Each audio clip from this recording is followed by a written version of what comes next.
तो फिर से हमारे चैनल में आप लोग को स्वागत है।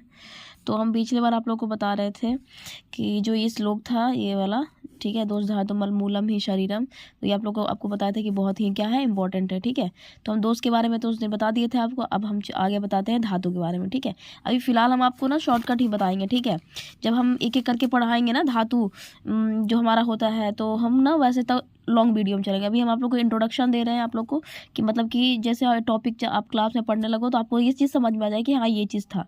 तो चलो हम पढ़ेंगे ना कि धातु क्या होता है। ठीक है, हमारा होता है ये धातु। ठीक है, तो एक एक इसका ऐसा छोटा सा ना एक श्लोक है। ठीक है, इसका श्लोक है धारनाथ धातव।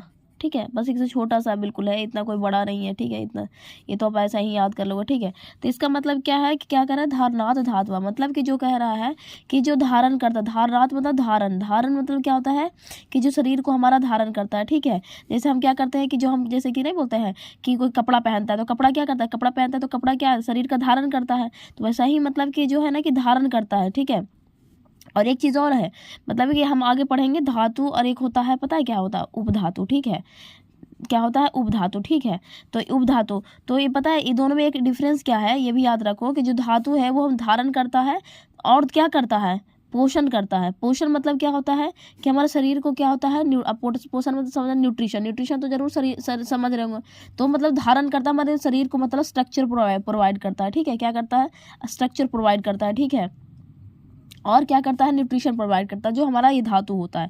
और जो ये उपधातु है होता है ना, वो हमारा शरीर को सिर्फ धारण करता है।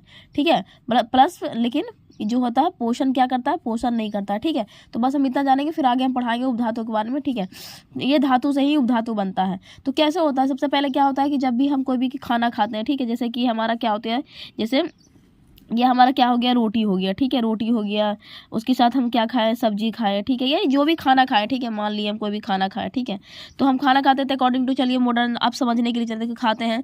ठीक है, खाए, उसको पहले डाले मुंह में डाले, मतलब आहार को ग्रहण किए, आहार को लिए, आहार मतलब भोजन। ठीक है, आहार को भोजन किए, उसके बाद हमारा मौत से लेकर ईसोफेगस से होते हुए हमारा कहाँ आया, स्टमक में आया। ठीक है, जैसे देखिए यहाँ से आया, ये तुम्हारा आपका ईसोफेगस है, ईसोफेगस से तुम्हारा ये स्टमक आया, स्टमक में से हमारा इंटेस्टाइन से होते हुए तुम्हारा क्या गया, स्मॉल इंटेस्टाइन, लार्ज इंटेस्टाइन से होते हुए क्या गया हमारा क्या बोलते हैं, रेक्टम से होते हुए हमारा क्या, एनस के थ्रू निकल गया। ठीक है, तो हम क्या कहेंगे कि यही है कि रोटी सब्जी खाएं। ठीक है, खाना खाएं, खाना खाने के बाद जो डाइजेशन हुआ, डाइजेशन के बाद ये हमारा जो होता है वो आहार, जो पहले क्या होता है, जैसे आपको पता होगा कि आहार रस का निर्माण होता है। ठीक है, आहार रस, जैसे कि हम अब भोजन खाए। ठीक है, जैसे यहाँ पे आपको पता है ना कि मुंह में क्या बनता है, बोलस बनता है, यहाँ पे क्या बनता है, कायम बनता है ना।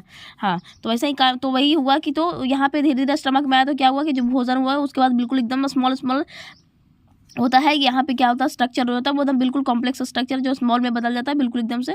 तो हमारे अकॉर्डिंग टू जो वैसा ही है आयुर्वेद, वो हमारा क्या होता है, आहार रस का निर्माण हो जाता है। ठीक है, ऑब्जर्प्शन के थ्रू, मतलब डाइजेशन के बाद रस का निर्माण करता है। यही आहार रस जो होता है ना हमारा, फिर शरीर में जो सप्त धातु है, मतलब कि धातु कितने बताए गए आपको, 7, तो यही 7 धातु का निर्माण करता है। इसके साथ साथ उपधातु का निर्माण करता है। तो फिर हम आपका एक जो क्रिया शरीर का चैप्टर है उसमें हम आपको बताएंगे। ठीक है, उसका एक में आहार चैप्टर है, इसमें एक धातु पोषण न्याय है चैप्टर, उसमें हम आपको बताएंगे कि उपधातु का भी निर्माण होता है। ठीक है, अभी फिलहाल आप धातु के बारे में नॉर्मल बेसिक बता रहे हैं। तो 7 धातु होता है, कौन कौन होता है भाई, पहला होता है रस, दूसरा होता है रक्त, मांस, मेद, अस्थि, मज्जा और शुक्र। ठीक है, हो गया ना, 2 3 4 5 6 7 सप्त धातु। ठीक है, तो रस को हम कैसे, जैसे कि हमारा प्लाज्मा हो गया। ठीक है, इससे आप कोरिलेट कर लो, एक ही नहीं है, कोरिलेट सिग्नल मतलब आपको बताने के लिए, रक्त मतलब ब्लड। ठीक है, मांस मतलब मसल्स। ठीक है, मेद मतलब हमारा जैसे क्या हो गया, क्या आप इसको बता सकते हैं, जो फैट वगैरह होता है वो। ठीक है, अस्थि हमारा क्या हो गया, बोन्स, मज्जा क्या हो गया, बोन मैरो। ठीक है, शुक्र हो गया तुम्हारा क्या, स्पर्म। अब ये चीज़ नहीं है कि शुक्र मतलब कि हम स्पर्म है, नहीं, हमारा ये फीमेल में जो हमारा आर्तव बताया गया है, मतलब जो मेंस्ट्रुअल साइकिल होता है, ठीक है, जो ओवम होता है, ठीक है, ये भी शुक्र के ही है। मतलब कहने का मतलब वो कि जो शुक्र होता है ये सिर्फ यही नहीं है, इसमें हमारा जेनाइटेलिया जो हमारा होता है ना, मेल जेनाटाइलिया, और फीमेल जेनेटाइलिया या फिर जो ऑर्गन वगैरह ये शुक्र में आते हैं।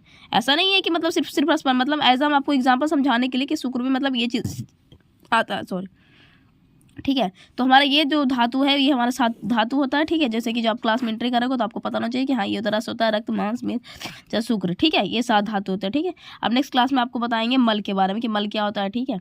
तब तक के लिए थैंक यू।